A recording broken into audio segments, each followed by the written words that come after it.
Okay, so before we get started, it's important that you have a working version of Autodesk 3D Studio Max so that you can follow along with this project. Our videos basically go through step-by-step procedures, and you're going to want to follow along with the videos, so you're going to want to download the software. So we're going to head over to www.autodesk.com, and we're going to simply click on the products link in the header here, and we're simply going to come down to 3D Studio Max and click on it.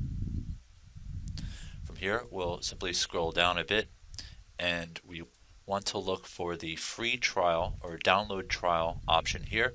Just go ahead and select your language and your operating system. Make sure you read and review this and sign that you have read and review it, and go ahead and click Install Now. And once you get that installed and running, you can continue along with the videos and start to work on the promotional project that we have for you.